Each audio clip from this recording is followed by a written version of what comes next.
आजको यो विशेष संवादमा हार्दिक स्वागत छ र आज हामीसँग विशेष संवादमा हुन्छ नेकपा एमालेका अध्यक्ष एवं सम्माननीय प्रधानमन्त्री केपी शर्मा ओली। सम्माननीय प्रधानमन्त्री, कार्यक्रममा हार्दिक स्वागत छ। धन्यवाद। यहाँले दोस्रोचोटि विघटन गर्नुभएको प्रतिनिधि सभाको चाहिँ संवैधानिक अदालतमा बहस भइरहेको छ। मुद्दाको अब कन्टिन्यू सुनवाईको क्रममा छ। तपाईले दोस्रोचोटि विघटनको औचित्य प्रमाणित गर्नुपर्नेछ। यसमा बहसमा आएका कुराहरूलाई तपाईले कसरी हेर्दै हुनुहुन्छ र विघटन किन गरियो, कसरी गरियो? म तपाईलाई पहिले स्पष्ट गरौँ। पहिलोपल्ट मैले विघटनको प्रस्ताव गरेको थिएँ र नयाँ निर्वाचन, नयाँ मिति तोक्न, प्रतिनिधि सभाको निर्वाचनको लागि नयाँ मिति तोक्न, मैले नयाँ निर्वाचनका लागि मिति तोक्न मैले सम्माननीय राष्ट्रपतिज्यू समक्ष मन्त्री परिषदबाट सिफारिस गरेर लगेको थिएँ र त्यो सिफारिस मेरो सिफारिस थियो। यसपल्टको सिफारिस मेरो सिफारिस होइन।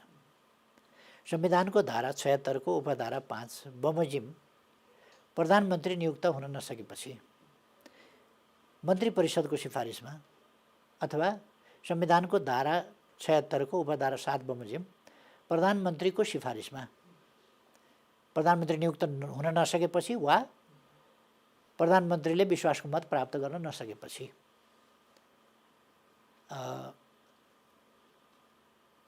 अनिवार्य रूपमा त्यहाँनेरि व्हाट इफ छैन। प्रधानमन्त्री नियुक्त हुन नसकेपछि 76 को 7 ले के भन्छ त भन्दा प्रधानमन्त्रीको सिफारिसमा राष्ट्रपतिले प्रतिनिधि सभा विघटन गर्नेछ र निर्वाचनका लागि नयाँ मिति तोक्नेछ, नयाँ निर्वाचनका लागि। त्यसो भएर यसपल्ट मैले सिफारिस गरेको होइन, संविधानले सिफारिस गराएको मलाई। भनेको संविधानको बाध्यकारी व्यवस्था अन्तर्गत तपाईँले गर्नुभयो। तर जे भए पनि प्रतिनिधि सभा त राजनीतिक अङ्ग हो, यसले त राजनीतिक कोर्सै निर्धारण गर्ने हो। यसको राजनीतिक औचित्य चाहिँ संवैधानिक औचित्य मैले माने कि यो बाध्यकारी व्यवस्था संविधानले नै तपाईँलाई निर्देशित गर्यो। यसको राजनीतिक औचित्य पनि त प्रमाणित गर्नु पर्यो। राजनीतिक औचित्य भनेको 77 पुस 5 गते मैले प्रतिनिधि सभा विघटन र नयाँ निर्वाचनको मिति सिफारिस गरेँ। त्यसमा मैले कारणहरू बताएको थिएँ। संसद वैकल्पिक सरकार दिन सक्ने, प्रतिनिधि सभा चाहिँ वैकल्पिक सरकार दिन सक्ने अवस्थामा छैन। त्यो त पुष्टि भयो। वैकल्पिक सरकार दिन्छौँ भनेर र अविश्वासको प्रस्ताव छल्नका लागि विघटन गरेको आदि इत्यादि र हामी वैकल्पिक सरकार दिन्छौँ, संसदमा विकल्प हुँदाहुँदै विघटनमा प्रधानमन्त्री गएको भन्ने आरोप साथ विपक्षीहरू मुद्दामा गए र अदालतले त्यसलाई पत्यायो, पुनस्थापित भयो। पुनस्थापित भएपछि न अविश्वासको प्रस्ताव कसैले राख्न सक्यो, न आफूले दिइरहेको यति विभाजन भएर अर्को ठाउँ पुगिसक्दा पनि विरोधको खेती बेसरी गरिरहँदा पनि समर्थन फिर्ता लिनसम्म पनि सक्ने अवस्था भएन। संसदले काम गर्न सक्दैन। श्रद्धाञ्जली दिँदै उठ्दै को काम जस्तो भयो र संसदले वैकल्पिक सरकार पनि दिन सकेन। विपक्षी राजनीतिक पार्टीहरूले वैकल्पिक सरकार पनि दिन सकेनन्।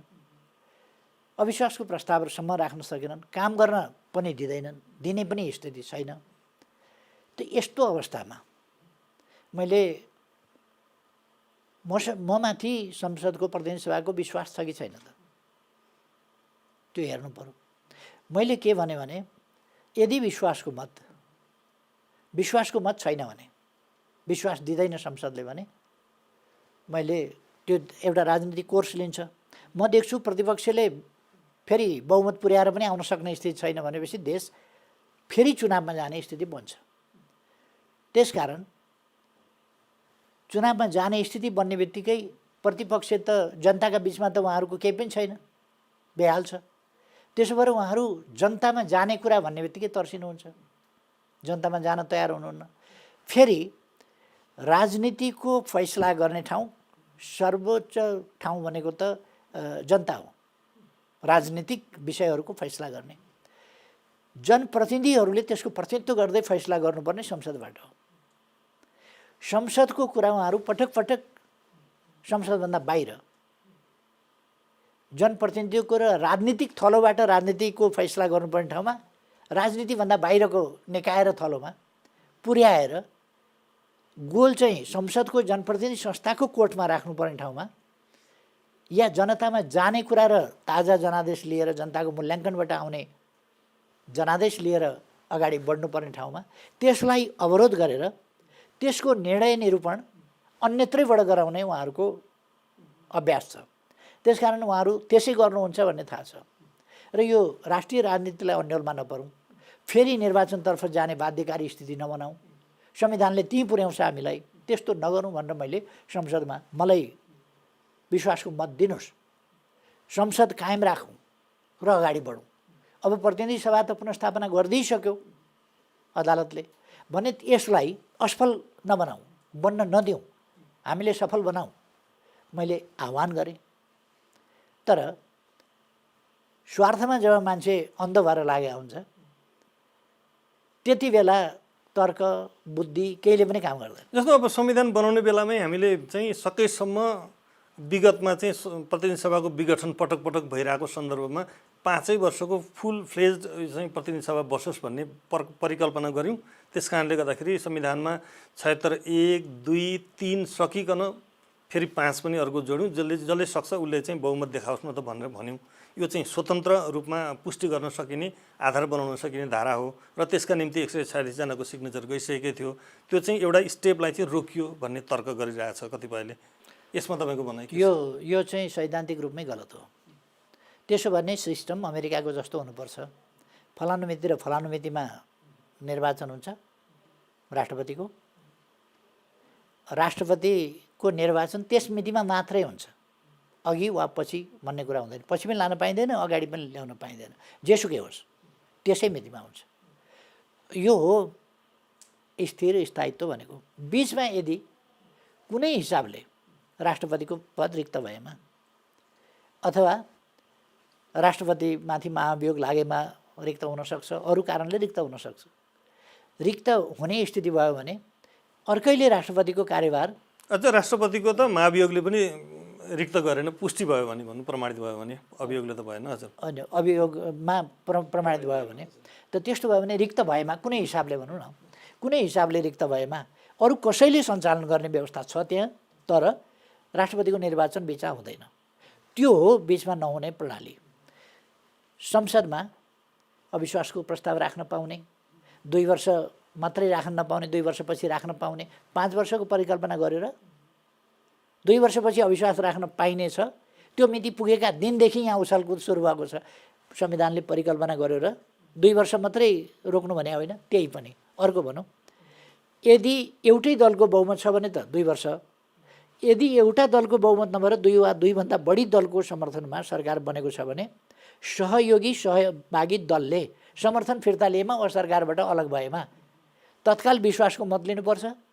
भएन भने त्यो सफल भएन भने 3मा जान्छ, 3मा गएन भने 5मा जान्छ र जतिसुकै बेर पनि निर्वाचन हुन सक्ने संविधानले व्यवस्था गरेको छ। त्यो छैन र अनि फाल्तु गफ दिएर हुन्छ।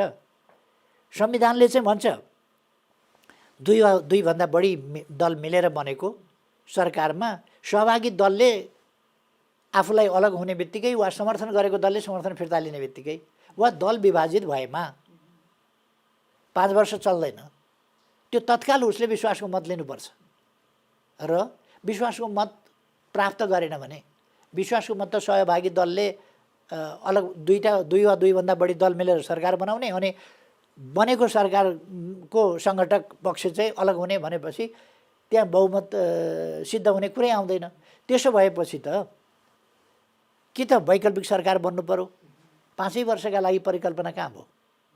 5 वर्षका लागि परिकल्पना थियो भने यो अविश्वासको खेल, अविश्वास दर्ता गरेको होइन पुस 5 गते लगेर प्रतिनिधि सभामा, अनि भन्ने 5 वर्षको परिकल्पना थियो भनेर झुटा कुरा गर्ने, जनता अल्मल्याउने कुरा गर्ने, संविधानमा 5 वर्षको परिकल्पना छ भनेर झुटा कुरा जनतालाई व्याख्या गरेर सुनाएर हिँड्ने, त्यो त जति बेर सङ्गठक दलले 3 महिनामा सरकार जान सक्छ, 2 महिनामा सरकार जान सक्छ।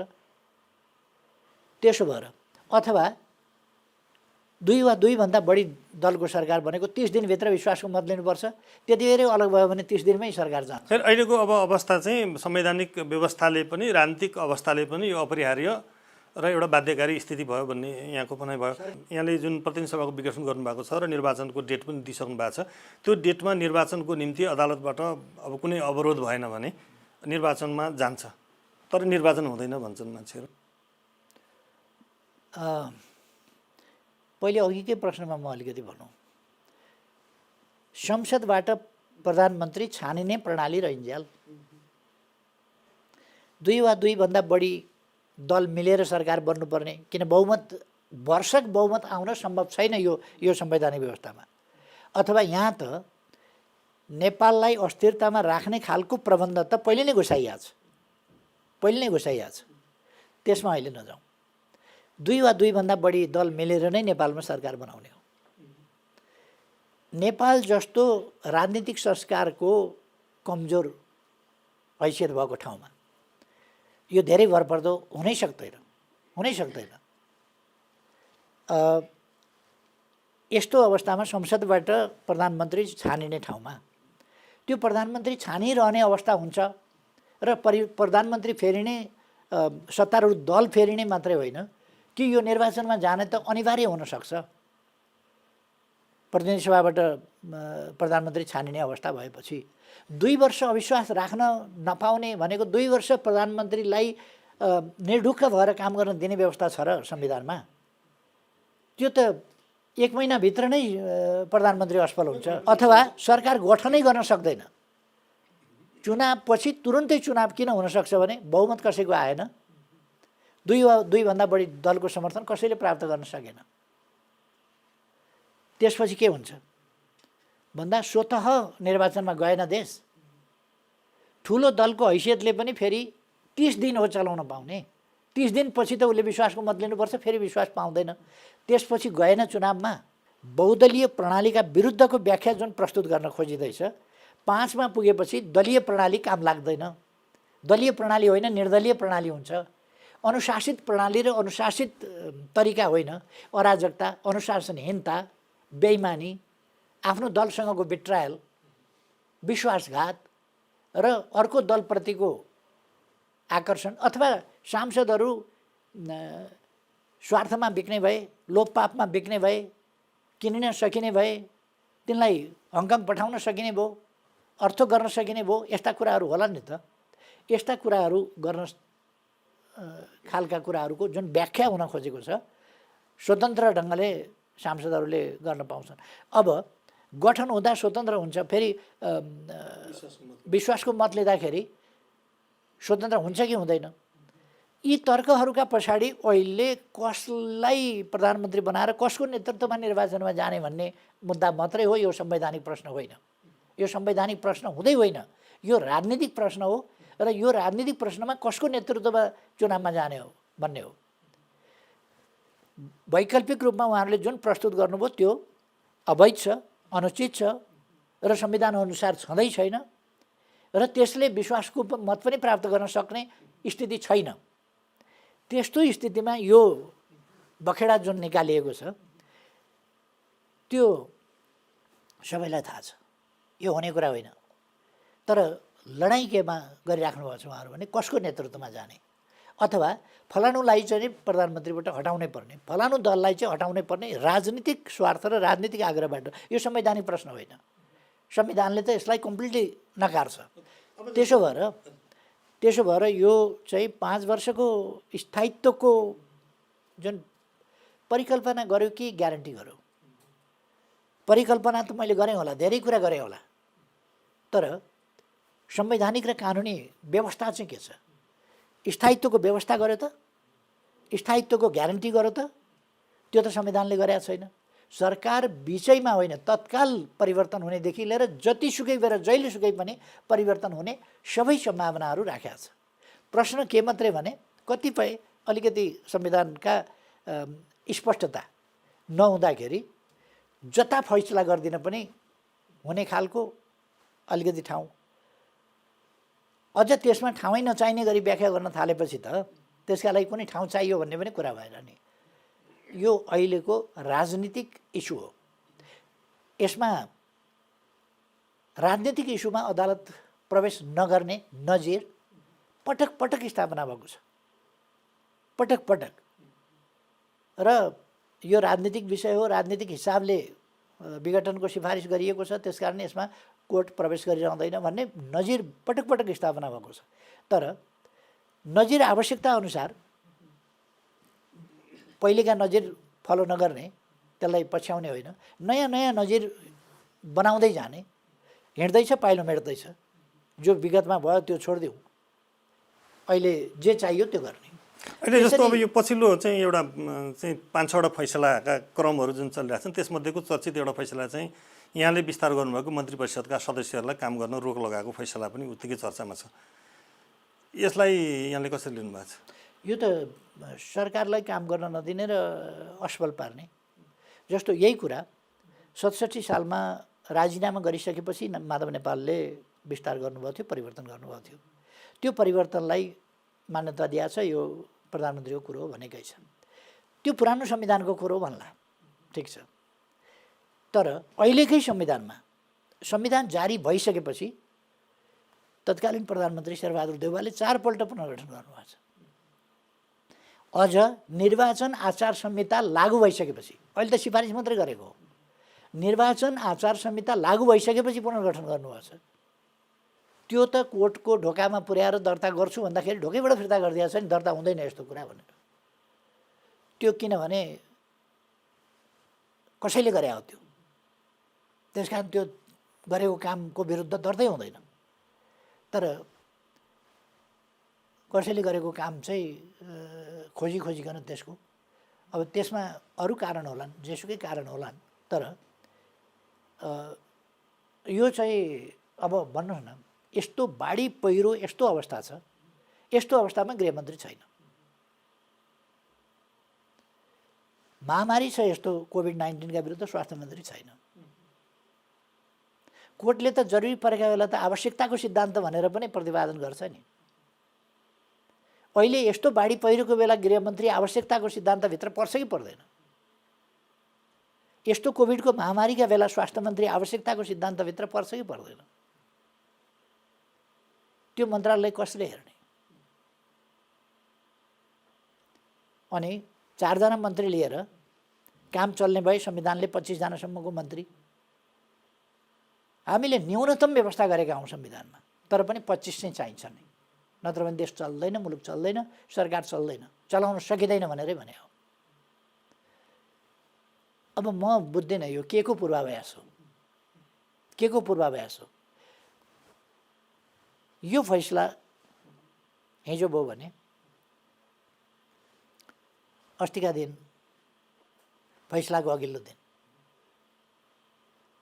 फैसलाको अघिल्ला दिनै एकजना नेताले धादिङमा यस्तो यस्तो हुँदैछ, विघटनको सिफारिसभन्दा पछि भएको पुनर्गठन बदर हुँदैछ, नयाँ राखिएका सबै मन्त्री अवकाश हुँदैछन्, सबै कुरा उहाँले डिस्क्लोज गरिदिनु भयो।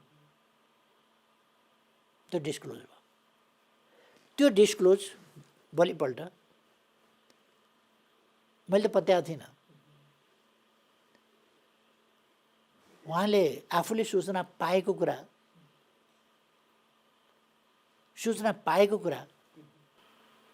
यो चाहिँ अनुमान भन्दा पनि सूचनाकै आधारमा उहाँले बोलेको भन्ने यहाँको अनुमान भयो। अब म एकदमै अनुमान मात्रै होइन नि, उहाँले आफैले यस्तो यसमा अलिकति अब यहाँले जुन एकदम बढी इङ्गेज भइरहेको चाहिँ पार्टीको सम्पूर्ण एकता कायम गर्ने र यसलाई विकास गर्ने कुरामा जुन गरिरहनु भएको छ, र पार्टीकै कतिपय नेताहरूको चाहिँ फरक धारणा पनि आउने कुरा पनि भइरहेको छ, मुभ पनि फरक ढङ्गले पनि भइरहेको छ, र फरक खालको समूहमा सामूहिक वक्तव्यमा पनि सहभागिता देखिरहेको छ।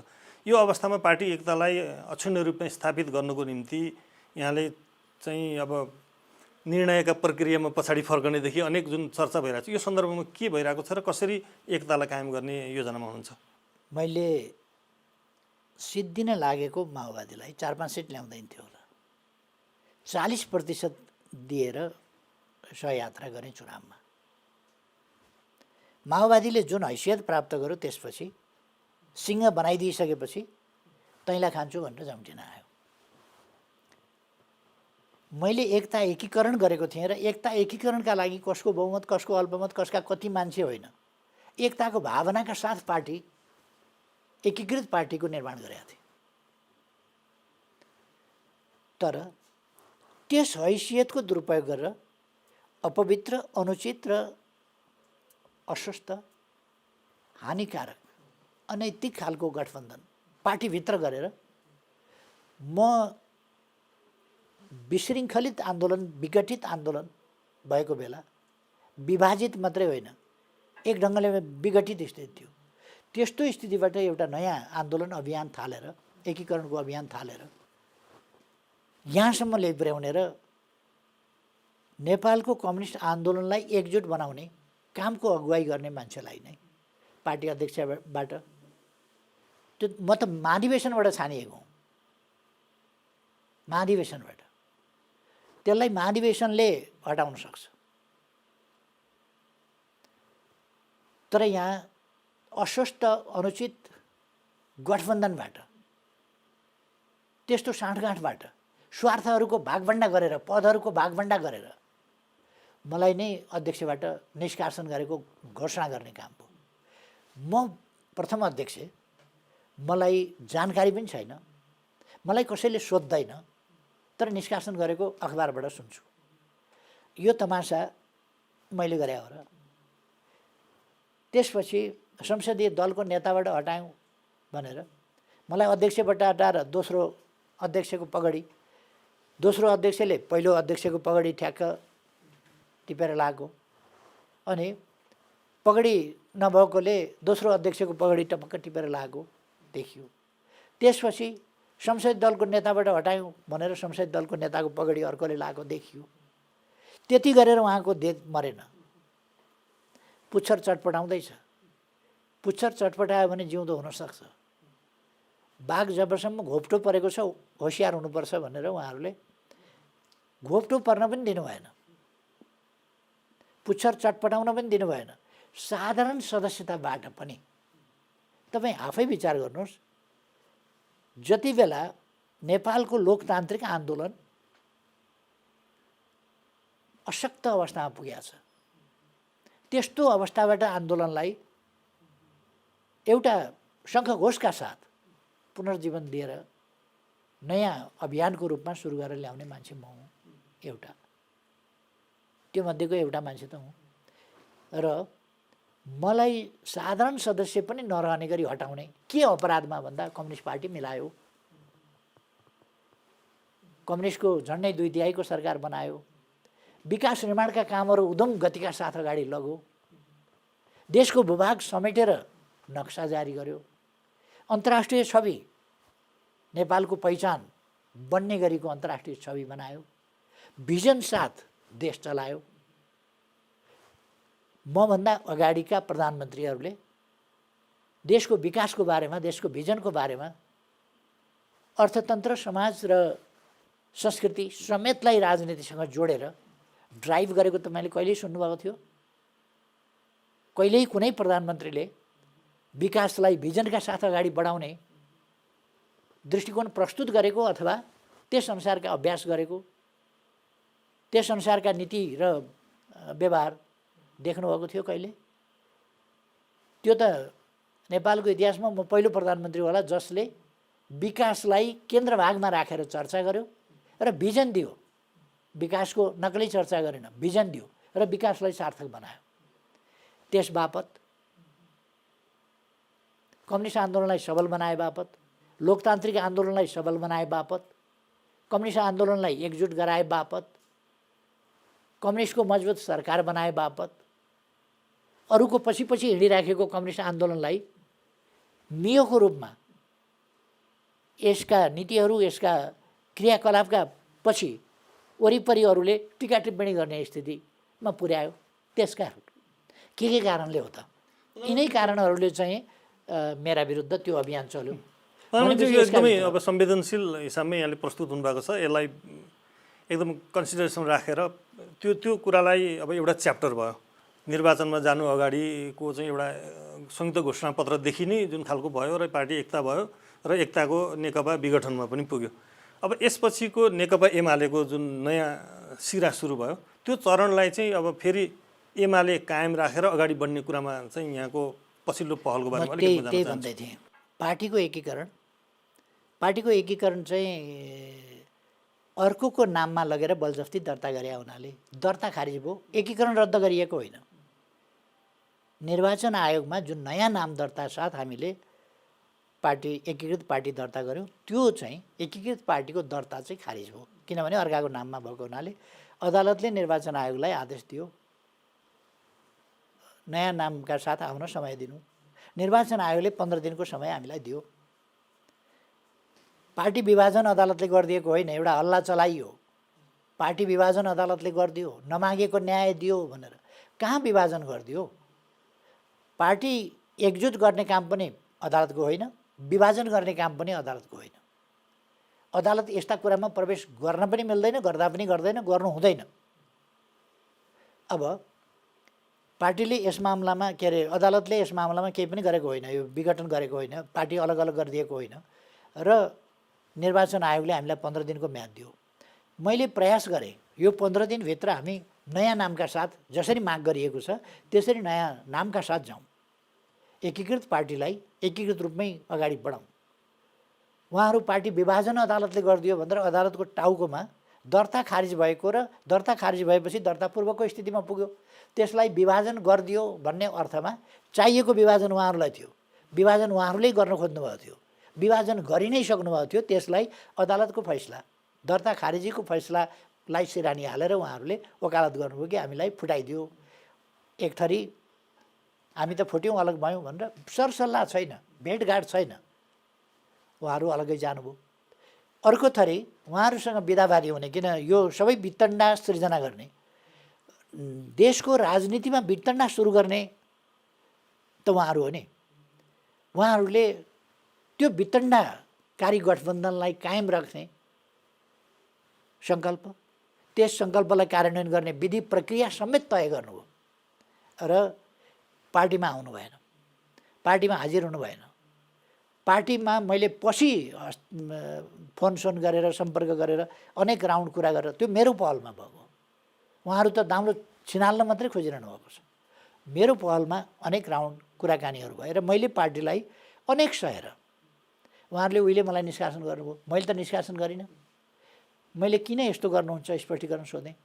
उहाँहरूले यति रफ जवाफ दिनुभयो, यति रफ, विधि पद्धति विपरीत, तर पनि मैले सहेँ। उहाँहरूले फ्लोर क्रस गर्नुभयो, गराउनुभयो, विरोधी बागी विद्रोही उठाउनुभयो, जिताउनुभयो, अरूसँग विपक्षीहरूसँग मिल्नुभयो, पार्टीको टाउकामा बन्चराले हान्नुभयो, गर्दनमा तरबारले हान्नुभयो। ती त छेकिए होला तर हान्न त हान्नुभयो।